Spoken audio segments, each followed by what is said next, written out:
જ ખાવાનું મન થઈ જાય અને મોઢામાંથી લાડુ પડે ને એવી મારે આજે દાળ ઢોકળી બનાવવાની છે. કેમ કે ખાટી, મીઠી અને તીખી, અને એ પણ ટ્રેડિશનલ રીતના, અને ગુજરાતીઓને તો પ્રિય જ હોય દાળ ઢોકળી.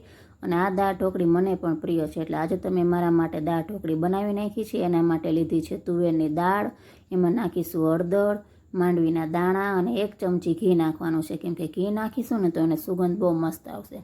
અને મીઠું નાખી અને બધું મિક્સ કરી અને કુકર બંધ કરી અને 3 વિસલ આપણે લઈ લેવાની છે, અને ધીમા ગેસે 15 મિનિટ ચડવા દેવાની છે. અને પછી હવે ઢોકળીનો લોટ બાંધવાનો છે. એના માટે મેં ચણાનો લોટ લીધો છે, ઘઉંનો લોટ લીધો છે, એમાં હળદર પાવડર, ધાણા જીરું પાવડર, લાલ મરચું પાવડર અને મીઠું અને તેલનું મોણ દઈને બધું બરોબર મિક્સ કરી અને જરૂર પ્રમાણે જ પાણી નાખી અને લોટ બાંધવાનો છે.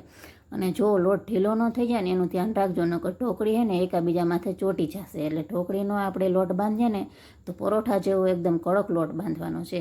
અને લોટ બંધાઈ ગયો છે, અને તેલ નાખી અને બરોબર આપણે એને કેળવી લેશું.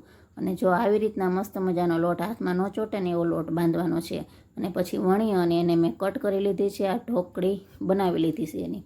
અને હવે આપણે દાળમાં બધા મસાલા કરી લેશું. એટલે એમાં ટમેટાં, મરચાં, આદુ અને મીઠો લીમડો એ બધું નાખી દેવાનું છે. અને હવે બેઝિક મસાલા કરીશું. ધાણા જીરું પાવડર, લાલ મરચું પાવડર અને આંબલીનો પલ્પ નાખીશું, અને માથેથી નાખીશું ગોળનો 1 ટુકડો. જો ટ્રેડિશનલ રીતના આપણે દાળ ઢોકળી બનાવીએ ને તો એમાં ગોળ અને આંબલી જ નાખવાની છે. અને બરોબર બધું મિક્સ કરી અને ઉકળવા દેવાનું છે.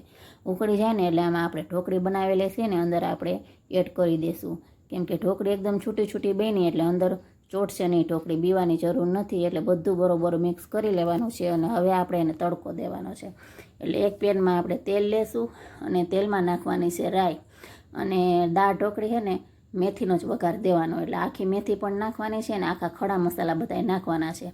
તજ, લવિંગ, બાદિયા, આખા મરચાં અને લીમડો અને હિંગ નાખવાની છે. હિંગ નાખશો ને એટલે 3 ઘેરે આની સુગંધ જાહે કે આજે તો ગોપીબેને દાળ ઢોકળી બનાવી છે. હવે આપણે વઘાર એને અંદર એડ કરી દેશું અને માથેથી ઘડીક આપણે ઢાંકી દેશું. પછી બધું બરોબર મિક્સ કરી દેશું.